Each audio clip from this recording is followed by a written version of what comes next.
Father: Ethan, congratulations on your first paycheck. I'm proud of you. I still remember the day I received my first paycheck. I was exactly your age, 24.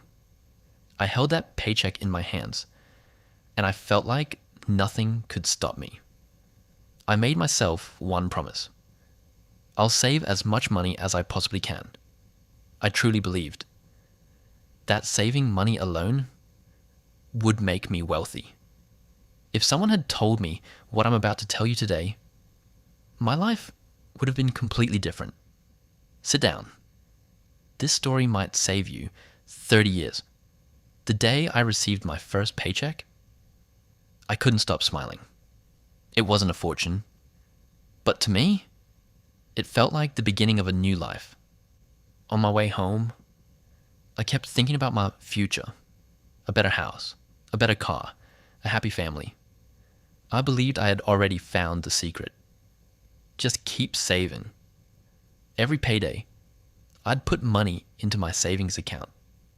Watching that number grow made me feel like I was getting closer to my dreams. But there was one question I never stopped to ask myself: was my money growing, or was it simply sitting still? Years passed. I kept saving, month after month, year after year. I was proud of myself. Then one weekend, an invitation arrived. It was my high school reunion. I almost didn't go, but something told me, go. That night, I met people I hadn't seen in over 20 years. Some looked exactly the same. Others, life had changed them. Then, I saw Mark. Back in school, he wasn't the smartest. He wasn't the richest. He wasn't even the hardest worker. Yet somehow, there was something different about him. He looked peaceful, confident, like a man who had figured something out. I walked over and said, "Mark, it's been a long time." Mark smiled. Then he said something I'll never forget. "Robert, I saved too." For a second, I was confused. He looked at me and smiled again. But I'd never stopped there. I asked him, "What do you mean?" He leaned back in his chair, took a sip of his coffee, and said, "Your savings account protects your money, but it doesn't build your future."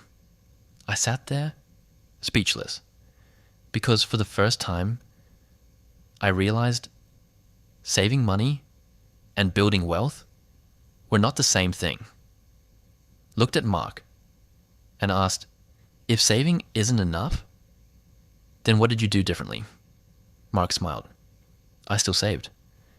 But every month, I paid myself first. Then, I invested a little. I kept learning new skills. I bought things that could grow in value, instead of things that only lost value. Little by little, my money started working, even when I wasn't. That's when I understood wealth isn't built by how much you save. It's built by what you do after you save." Robert looked at Ethan and smiled. For a moment, neither of them spoke.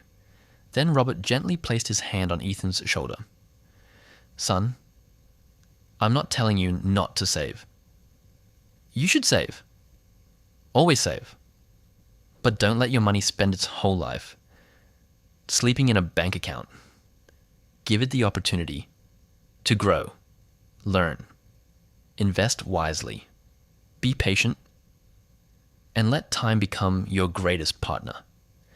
Ethan looked down at his first paycheck, then back at his father. He smiled. "I understand now," Robert smiled back. "And that's why this story might save you 30 years. That evening, Ethan didn't rush to the bank. He didn't rush to spend his paycheck.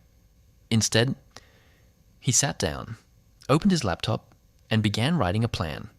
A savings plan, a learning plan, and an investment plan.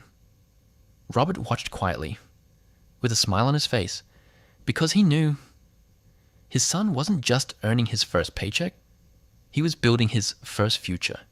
30 years from now, Ethan won't have to say, I wish someone had told me sooner. Because today, someone did. Every paycheck tells a story. What story will yours tell?